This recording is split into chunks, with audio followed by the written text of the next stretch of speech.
Free আসছে, অলংকার দেখতেছেন এটাও ফ্রি। মানে এক দোকানদার কিনতে গেছিলাম আমরা, ওনারা দামটা নেয় নাই, যেই শুনছে এরকম একটা বোনের বিয়েতে ওরা বলছে না টাকা দিতে হবে না।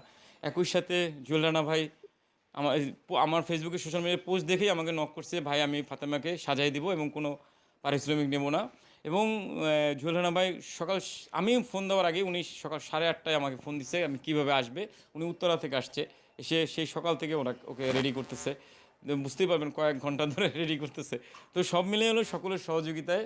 এবং আমি বলবো যে সোশ্যাল মিডিয়া বলেন আর আমাদের পারিপার্শ্বিক যারা এলাকার লোকজন আছে বা আমাদের শুভাকাঙ্ক্ষী যারা আছে, সবাই কিন্তু পজিটিভ নিচ্ছে এবং সবাই ভীষণভাবে দোয়া করতেছে। আচ্ছা, আমরা একটু ফাতেমার সঙ্গে কথা বলি না। ফাতেমা, কেমন লাগছে? ভালো।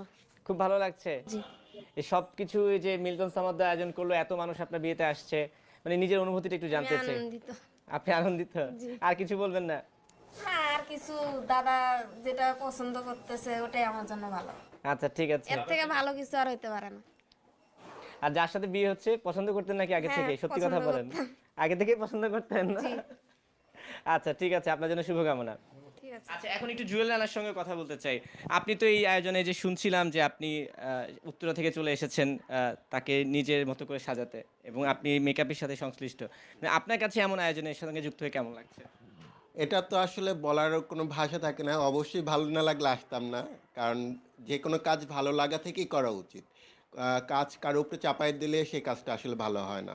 যে ভালোবেসে যেই কাজটা করবে সেই কাজটাই ভালো হবে। তো যেহেতু এখানে ভালো লাগার একটা বিষয় আছে, সেজন্যই আমার আশা। ঠিক আছে, ওকে। আমি কিন্তু ফাতিমার সঙ্গে আরেকটু কথা বলতে চাই। আচ্ছা, আপনার তো আজকে মিরাজের সঙ্গে বিয়ে হচ্ছে, মিরাজ ভাইয়ের সঙ্গে। প্রথম কখন ভালো লেগেছিল সত্যি করে বলেন?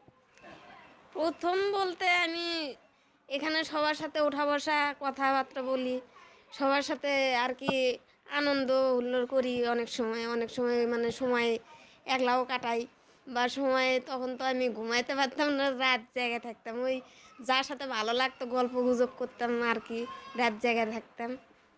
এই জন্য আর কি মানে সময়টা ভালো পাইছি। ওকে, আপনার জন্য শুভকামনা, এবং সারা জীবন থাকবেন তো মিরাজের সঙ্গে। Thank you. হ্যাঁ। ঠিক আছে, ওকে। মিল্টন ভাই, কনে দেখে ফেললাম, বর কোথায়? এই মিরাজ কোথায়?